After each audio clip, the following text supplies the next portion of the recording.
சட்டமன்ற எதிர்க்கட்சித் தலைவர் உதயநிதி ஸ்டாலின் வீட்டருகே காவல்துறையினர் அதிக அளவு குவிக்கப்பட்டிருக்கக்கூடிய நிலையில் திமுகவினர் அந்த பகுதிக்கு விரைவக்கூடிய அந்த அண்மை செய்தியை நாம் தொடர்ந்து பார்த்து வருகிறோம்.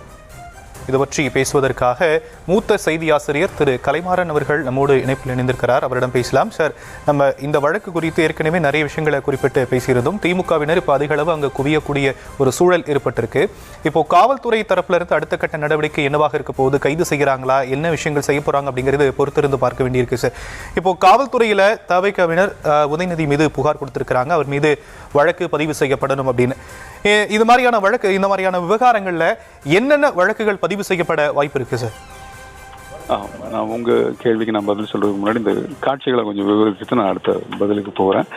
இப்போ நம்ம பார்த்துட்டு இருக்கிறது வந்து உதயநிதி வீட்டுக்குள்ளேருந்து எடுக்கப்பட்ட அந்த காட்சிகள். இது நம்முடைய பிரத்யேக கேமராவிலேருந்து வந்துட்டு இருக்க அந்த காட்சிகள் தான். உதயநிதியை கைது செய்வதற்காக காவல்துறையினர் அந்த வீட்டிற்கு போயிருக்கிறாங்க அப்படிங்கிறது அந்த காட்சி நமக்கு உறுதிப்படுத்துகிறது. அங்கே வந்து முன்னாள் அமைச்சர் மா சுப்பிரமணியம் இருக்கிறாரு, கிருத்திகா உதயநிதி அவங்க இருக்கிறாங்க. அவங்ககிட்ட காவல்துறையினர் பேசிக்கிட்டு இருக்கிறாங்க. அந்த காட்சிகளை நம்ம பார்த்துட்டு இருக்கிறோம். வீட்டுக்குள்ளே போலீஸ் சென்று இந்த வழக்கு குறித்து விவரித்துட்டு கைது குறித்து அடுத்த நடவடிக்கைகளை எடுப்பதற்கான அந்த சூழலை நிலவதை பார்த்துருக்கிறோம். இப்போ சபரீசன் அங்கே போயிருக்கிறாரு.